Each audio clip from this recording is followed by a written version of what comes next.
Greetings again. This is Dr. Alberto Almeida, and today we're going to be talking about superfoods. We did a little video a couple of weeks ago, and I've gotten a lot of feedback and some questions, so I wanted to go over things. One thing is that I was asked, what are my credentials? So I'm board certified in family practice. I have a fellowship in sports medicine. I'm also board certified by the American Board and the American Board of Preventive Medicine in Addiction Medicine. And I am also trained in acupuncture, and I am certified in McKenzie, which is a type of mechanical diagnosis and therapy of the spine. So our practice has always been a practice where we look at things from a functional point of view, and one of the things that I believe that we're using to attack cancers and anti-aging and helping with longevity is some of our foods. So that's what we're going to talk about today, and then later we'll talk about other things that we're doing right now that are super cutting edge to increase longevity and health. I'm really excited about. And you guys that know me know and have seen the changes that I've had in 1 year that are amazing and impressive even to myself. So today I've been eating all of these, so it may look like they're fresh, but yes, we're eating them. This is our broccoli mix, and it took about 3 or 4 days to get like this. It's really nice.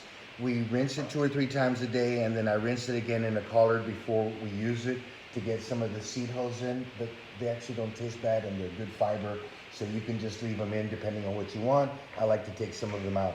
This was the superfood mix, and if you'll go over it again, remember it contains broccoli, purple kohlrabi, radish, collards, and turnip.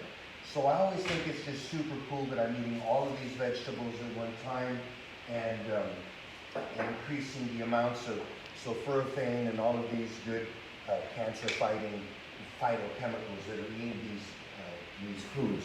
This one contains broccoli, cabbage, kale, and turnip. And like I said, it only takes 3 or 4 days to do this. You can freeze them if you want to use them for, like, let's say a smoothie or a shake. We like to use them in a salad, so we do some hacks.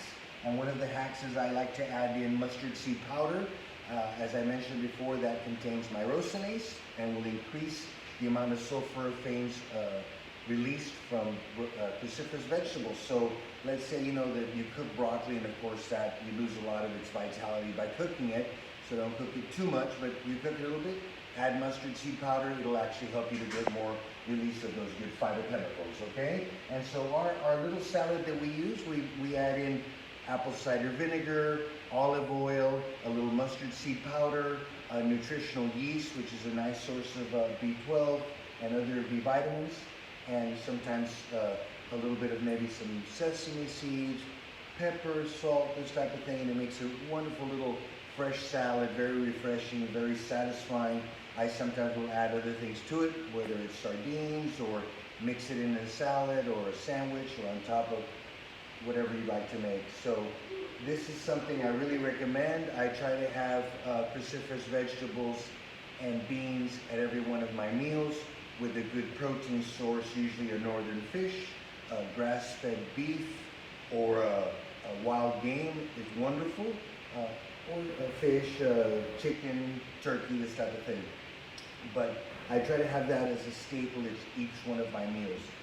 We know that where people live more than 100 years, what we call the blue zones, they have a lot of these vegetables that I've put into this mix, and beans.